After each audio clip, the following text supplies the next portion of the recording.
أعوذ بالله من الشيطان الرجيم بسم الله الرحمن الرحيم الحمد لله رب العالمين والصلاة والسلام على سيد المرسلين وعلى آله وأصحابه أجمعين أما بعد اللهم لك الحمد كما أنت أهله صل على محمد كما أنت أهله فعل بنا ما أنت أهله إنك أهل التقوى وأهله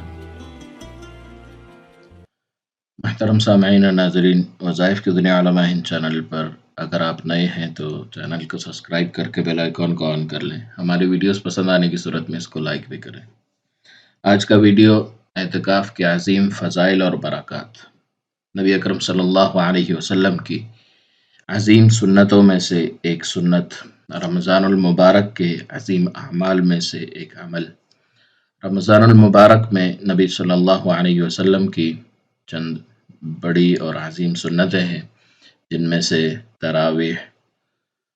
20 رکعتوں کے ساتھ تراویح، یہ 20 رکعتوں کی پورے مہینے کی تراویح، یہ نبی اکرم صلی اللہ علیہ وسلم کی سنت ہے۔ اسی طرح ایک سنت قرآن کریم کا پورے مہینے میں تراویح میں سننا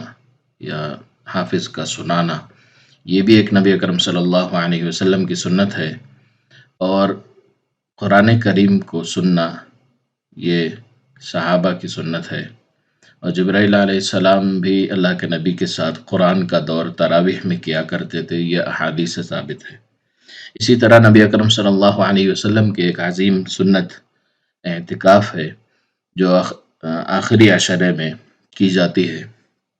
اور یہ 20 رمضان المبارک کی مغرب سے شروع ہوتا ہے اعتکاف، اور 10 دن جو مکمل کرتے ہیں یا 9 دن اگر چاند 29 کا ہو تو آخری عشرے کا یا آخری 20 رمضان کی مغرب سے لے کر چاند نظر آنے تک جو اعتکاف کرتے ہیں، یہ سنت اعتکاف کہلاتا ہے۔ اس اعتکاف کے بہت سارے فضائل اور برکات ہیں۔ ایک مختصر فضیلت اور اس کی برکت یہ ہے کہ نبی اکرم صلی اللہ علیہ وسلم نے حدیث مبارک میں فرمایا، اس کا مفہوم یہ ہے کہ اگر معتکف ایک دن کا اعتکاف کرتا ہے، یعنی ایک رات اور ایک دن کا مکمل دن جو 24 گھنٹے کا ہوتا ہے، اس کا اعتکاف کرتا ہے، تو اللہ تبارک و تعالی جہنم اور اس معتکف کے درمیان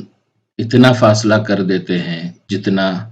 مشرق اور مغرب کے درمیان فاصلہ ہے، اور بعض روایات میں آیا ہے کہ اتنا فاصلہ جتنا کہ زمین اور آسمان میں جتنا فاصلہ ہے، اور بعض روایات میں 80 خندق، 40 خندق اور اس طرح کے روایات وارد ہوئے ہیں۔ مفہوم یہ ہے کہ نبی اکرم صلی اللہ علیہ وسلم نے فرمایا ہے کہ جہنم معتکف سے بہت دور کر دی جاتی ہے، اور اللہ کی رحمت معتکف کو ڈھانپ لیتی ہے، اور جب معتکف اللہ کے گھر میں جا کر رہ جاتا ہے اور اللہ کے گھر میں رہ کر یہ نیت کرتا ہے کہ اے اللہ تو میری مغفرت کر دے، مجھ پر رحمت فرما دے، تب تک میں تیرے گھر سے نہیں جاؤں گا، تو یہ ایک نیت بہت عظیم نیت ہے۔ اور اسی طرح بہت ساری نیتوں کے ساتھ آپ اپنے کاموں کی، اپنے حاجات کی مغفرت کی تو سب سے پہلے کرنی چاہیے، اور جتنے بھی حالات امت مسلمہ پر آ رہے ہیں، انہی سب نیتوں کے ساتھ جو کوئی اعتکاف کریں گے، اللہ تبارک و تعالی معتکف کی دعائیں بھی قبول فرماتے ہیں، دعائیں رد نہیں فرماتے۔ اور معتکف کے بہت سارے فضائل اور برکات ہیں، آپ علماء سے یا احادیث میں اور کتابوں میں سن سکتے ہیں۔ اس 5 منٹ کے ویڈیو میں اعتکاف جیسی عظیم عبادت کے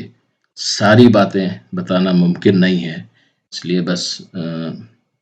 ایک یاد دہانی ہے اس ویڈیو میں کہ اعتکاف ایک بہت بڑی سنت ہے نبی اکرم صلی اللہ علیہ وسلم کی۔ اس پرفتن دور میں اگر ہم اس سنت کو زندہ کرتے ہیں تو اللہ تبارک و تعالی 100 شہیدوں کا ثواب ہمیں عطا فرمائیں گے،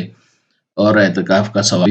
مل جائے گا، جو بہت بڑی نعمت ہے۔ اللہ تبارک و تعالی سے دعا ہے، اللہ تبارک و تعالی ہم تمام کو اعتکاف کی توفیق عطا فرمائے۔ اعتکاف 1 دن یا 2 دن جتنا بھی ہو سکے، نفلی اعتکاف جتنے بھی دن کا کر سکتے ہیں، مگر سنت جو طریقہ ہے وہ 10 دن مکمل کا سنت طریقہ ہے۔ باقی ایام جتنے بھی دن آپ 1 یا 2 دن کریں وہ نفل ہو جائے گا۔ ویڈیو پسند آنے کی صورت میں اس کو لائک کریں، دوسرے مسلمانوں کے ساتھ شیئر کریں۔ جزاک اللہ خیر۔ السلام علیکم ورحمۃ اللہ وبرکاتہ۔